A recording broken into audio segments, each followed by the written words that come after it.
You're asserting that humans eschew warfare, which seems improbable.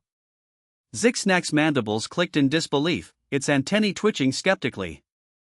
Professor Gloop's gelatinous form shimmered with what passed for amusement within Bonnian society. Oh, my dear student, you've stumbled upon one of the galaxy's profound ironies. Humans shun conflict precisely due to their extraordinary competence in it.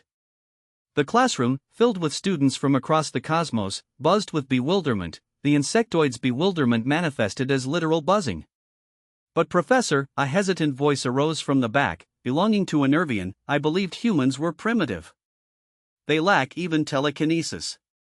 Gloop's eye stalks swiveled dramatically. Ah, but that's where you err, Twitch. Humans don't require telekinesis, they possess something far more alarming, ingenuity. A collective gasp swept through the room, even the Stoin appeared somewhat disturbed. You see, Gloop continued, oozing toward a holographic display, humans possess this irritating tendency to transform anything into a weapon. The display flickered to life, revealing a human wielding, was that a writing tool? Is that some sort of mini-laser? Zixnax inquired. Nope, Gloop replied, popping the P with a bubble. That, my dear students, is what humans term a pen, primarily employed for transferring data onto flattened tree corpses, except when it's stabbing someone in the jugular. The Nerosan fainted, nobody noticed. But surely, a logican interjected, if humans are so skilled at warfare, they would engage in it frequently. It's only logical. Gloop's form jiggled with laughter. Oh, you sweet summer child.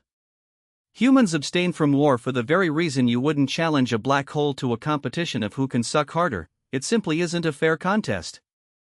The classroom fell silent, absorbing this information. Well, mostly silent. The Neosan was regaining consciousness, muttering something about transferring to underwater basket weaving 101. So, ZixKNX ventured, humans are merciful? Bingo! Gloop exclaimed, spraying a bit of slime in excitement. Give the arthropod a cookie. Humans avoid war out of a perverse sense of equity. They understand that if they truly unleashed themselves, it wouldn't be war, but a galactic insect squashing party, and guess who'd be the insects? The insectoids chittered nervously. But fear not, Gloop continued, his tone brightening, humans much prefer forging friendships to initiating conflicts. They have this quaint adage, make love not war, though, fair warning, their definition of love can be just as terrifying as their warfare. As the bell rang, an ancient human tradition the university insisted on maintaining, the students filed out, each lost in contemplation. Zixnak lingered, approaching Professor Gloop's desk. Professor, it asked hesitantly, do you think humans would want to be friends with me? Gloop's form softened, quite literally. Oh, my dear Zixnak, humans would befriend a sentient black hole if given half a chance. Just maybe don't challenge them to any drinking contests, or eating contests, or any contests, really. Trust me on this one. As Zixnak scuttled away, mandibles clicked in a smile, Professor Gloop couldn't help but chuckle. Humans avoiding war out of mercy? Who would have thought? Then again, in a universe brimming with surprises, humans were the greatest surprise of all, and that, perhaps, was the most terrifying thing about them. A few weeks later, Zixnak found itself in the university's bustling cafeteria, tray laden with a variety of multicolored nutrient cubes. It was scanning the room for a place to sit when a booming voice cut through the din, "Hey, Bug Eyes, over here." Zixnax's antennae twitched in surprise. There, waving enthusiastically from a corner table, was a human, an actual, real-life human. Mandibles clicking nervously, Zixnak approached the table. You want me to sit with you?" The human grinned, revealing a row of alarmingly sharp teeth. "Course I do. Name's Dave. I'm the new exchange student from Earth, and you look like you could use a friend, or six." Zixnax glanced around, realizing that the table was occupied by a motley crew of aliens from across the galaxy. There was even a Nerosan, though it seemed to be hiding behind a potted plant. "I'm ZNX," it managed, settling into an empty seat. How are you finding our universe?" Dave's eyes lit up with an enthusiasm that was equal parts endearing and terrifying. "Oh, man, it's awesome. Did you know you guys have planets made entirely of diamond?" We've got to figure out how to turn that into jewelry. Think of the engagement rings. A logician at the table raised an eyebrow ridge. Engagement rings? Dave exclaimed. Yeah, it's this weird human tradition where we give shiny rocks to the people we want to mate with for life. Works like a charm, let me tell you. The Nazen whimpered from behind its plant. Zix Snacks, feeling bold, decided to ask the question that had been bugging it, pun intended, since Professor Gloop's class. Dave, is it true that humans avoid war out of mercy? The table fell silent, even the cafeteria's ever-present hum seemed to quiet down. Dave's expression softened. Ah, you've been talking to old Gloopy, haven't you? Look, it's not so much mercy as it is perspective. We've been to hell and back, usually of our own making. These days, we'd rather make friends than corpses. It's more fun, and the cleanup is way easier. A collective sigh of relief rippled through the table. Besides, Dave continued, a mischievous glint in his eye, why wage war when we can wage peace? You should see the kind of chaos we can cause with a well-timed hug or a strategically deployed compliment. It's way more entertaining. As if to demonstrate, Dave suddenly stood up and shouted across the cafeteria, "Hey, blowbacks, your tentacles are looking particularly slimy today." The kraken-like creature on the other side of the room blushed all shades of purple, nearly knocking over 3 tables with its flustered writhing. ZNX couldn't help but click its mandibles in laughter. Maybe Professor Gloop was right, humans were terrifying, but in the most delightful way possible. So, Dave said, turning back to the table with a grin that could outshine a supernova, who's up for a game of who can eat the most bizarre fire peppers without crying? Winner gets bragging rights and possibly a new stomach lining. As the table erupted into a mix of eager agreements and horrified refusals, Zix Snack realized something profound. The universe wasn't ready for humans, but maybe, just maybe, that was exactly what the universe needed. After all, in a cosmos full of wonders, sometimes the most wonderful thing of all is a friend who's crazy enough to try anything once, especially if it involves potentially lethal cuisine. The Great Bazarian Fire Pepper Challenge went down in university history as both a triumph of interspecies bonding and a cautionary tale about the dangers of human-inspired shenanigans.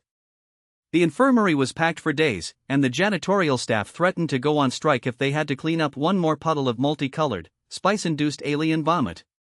But for Zix and Axe, it was the beginning of a beautiful friendship. Weeks passed, and the unlikely group became inseparable. Dave, ever the catalyst for chaos, seemed to have a knack for finding the most outlandish activities for them to try. Gravity-defying yoga on the ceiling, check. Zero-G water balloon fight, double check. Translating human memes into 17 different alien languages, you bet your exoskeleton we did that. Zix Snack recounted to a wide-eyed group of freshmen at the student union.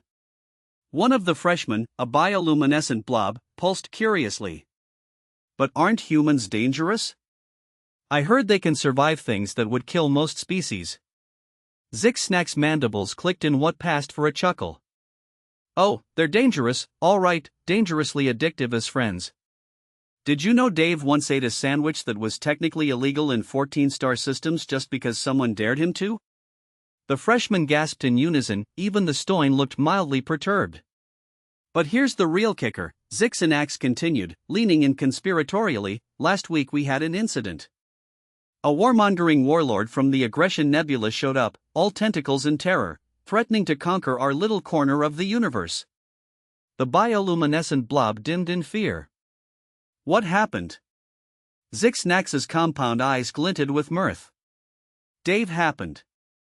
He marched right up to that overgrown squid, looked it dead in its 17 eyes, and said, "Hey buddy, you look like you could use a hug and a hot cocoa. Want to talk about it?" Silence fell over the group, broken only by the sound of a nervous fainting in the background. The warlord was so confused it forgot to be angry. Next thing you know, Dave's teaching this intergalactic tyrant how to make friendship bracelets and sing Kumbaya. The Aggression Nebula is now the Mild Inconvenience Nebula, and they're hosting an interstellar bake sale next month. As the freshmen buzzed with excitement, some literally, Zix Snacks couldn't help but reflect on Professor Gloop's words from that fateful class. Humans didn't avoid war out of mercy, they avoided it because they had so many more interesting ways to change the universe. Just then, Dave burst into the student union, a whirlwind of enthusiasm and questionable ideas. Guys, I just had the best idea. Who wants to start an intergalactic boy band? 6 snacks chittered in amusement. The universe might not be ready for humans, but it sure was more fun with them around. As the group filed out, already arguing over band names and who got to be the mysterious one, a thought occurred to Six Snacks. Maybe the real reason humans avoided war wasn't mercy, or even creativity. Maybe it was because they were too busy turning the entire galaxy into one giant, chaotic, wonderful party. And honestly, Snacks wouldn't have it any other way. After all, in a universe full of countless wonders, sometimes the most astonishing thing is finding out that your best friend is the very species you once feared, and realizing that the only thing truly worth conquering is your own preconceptions. As Dave would say, that's one small step for man, one giant leap for intergalactic shenanigans. And with that thought, Six Snack hurried to catch up with its friends. They had a boy band to form, a universe to befriend, and probably a few more laws of physics to casually break along the way, just another day in the life of a human's alien bestie. As it turned out, forming an intergalactic boy band was easier said than done, especially when half your members communicated via pheromones and the other half had a tendency to spontaneously combust when hitting high notes. Okay, maybe In Sync or Swim wasn't the best band name, Dave admitted, helping Six Snack towel off after their 4th aquatic rehearsal, but you've got to admit, our harmonies are getting better. Six Snacks clicked its mandibles skeptically. Dave, the melodious meeps from Gamma 9 filed a noise complaint. They communicate entirely through subsonic vibrations. Exactly. Dave beamed. We're breaking barriers, Zix. We're not just crossing genres, we're crossing entire sensory spectrums. Before Zix and Axe could formulate a suitably sarcastic response, an alarm blared across the campus, the kind of alarm that usually preceded either a surprise pop quiz or an alien invasion alert. Unidentified spacecraft entering orbit. This is not a drill. Repeat, this is not a drill. Students of all species scrambled in a panic. The nervous Shawns, true to form, had already fainted en masse, forming a quivering carpet in the quad. Dave, however, looked positively thrilled. Zix, but do you know what this means? That we're all doomed and I should have listened to my 3rd maternal unit about pursuing a career in spore farming? No. It means we've got our first gig. Before Zix KNX could process the sheer insanity of that statement, Dave had already grabbed a makeshift microphone, which looked suspiciously like a repurposed tentacle scrubber, and was rallying their ragtag band. All right, In Sync or Swim, this is our moment. Operation Serenade the Invaders is a go. As the mysterious spacecraft descended, looking every bit as menacing as a cosmic dentist's drill, Dave and his motley crew set up on the landing pad.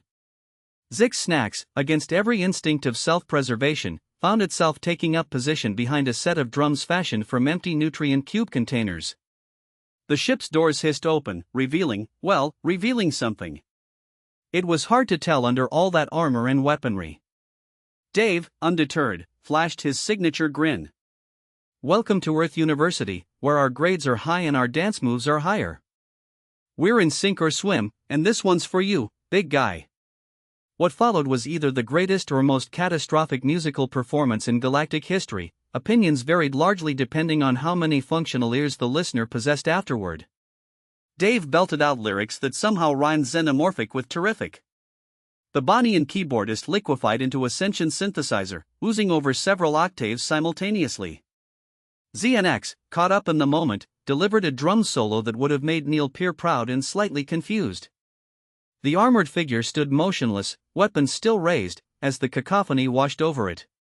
For a tense moment after the final note faded and the last echo of Z Snack's enthusiastic cymbal crash died away, silence reigned.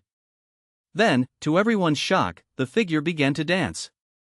Oh, my stars!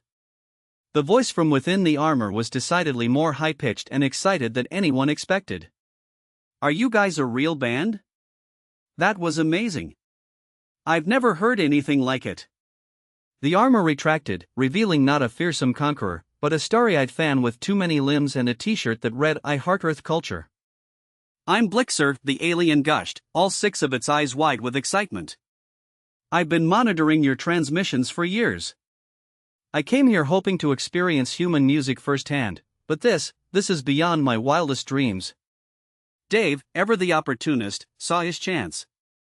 Well, Bor, my new best fan, how'd you like to be our manager? And just like that, NYN or Swim went from campus joke to interstellar sensation. Their first album, Invade My Heart, topped charts across 17 star systems.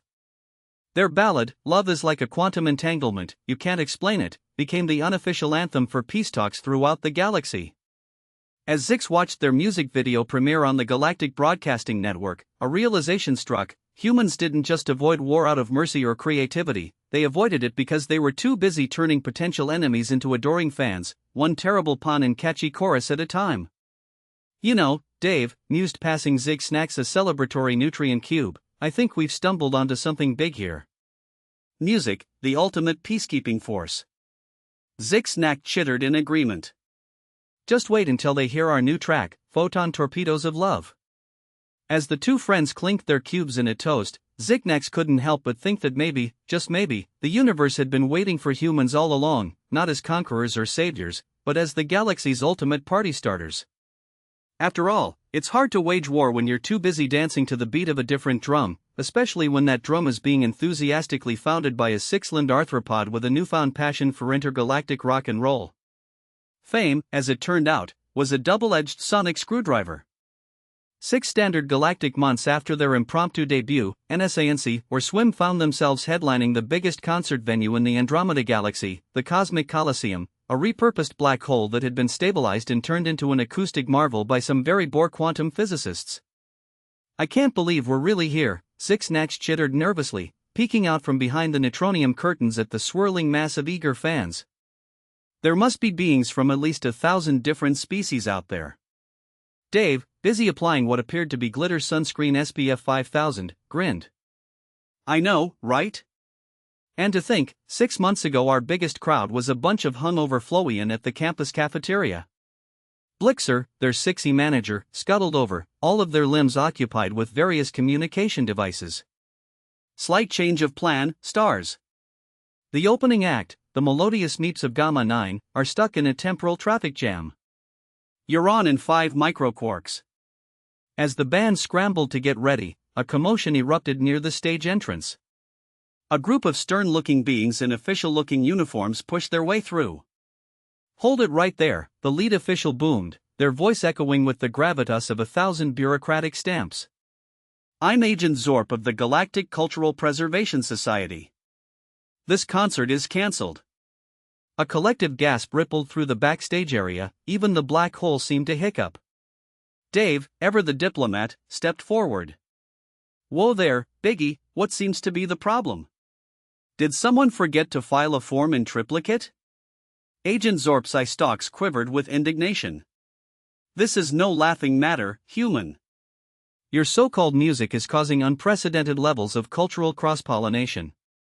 Species that have been at war for eons are suddenly fraternizing. The VBLS and the Schlorp, mortal enemies for generations, were seen sharing a milkshake and discussing chord progressions. Zix and Axis and Antini twitched in confusion. But isn't that a good thing? Good? Zorp sputtered. It's chaos. How are we supposed to maintain the delicate balance of galactic society if everyone's too busy harmonizing to remember their ancient blood feuds? Dave's eyes lit up with that dangerous gleam that Zix Snacks had come to both love and fear. You know what this calls for, don't you? The rest of the band groaned in unison, they knew that look. An impromptu musical number. Dave declared, already reaching for his microphone tentacle scrubber.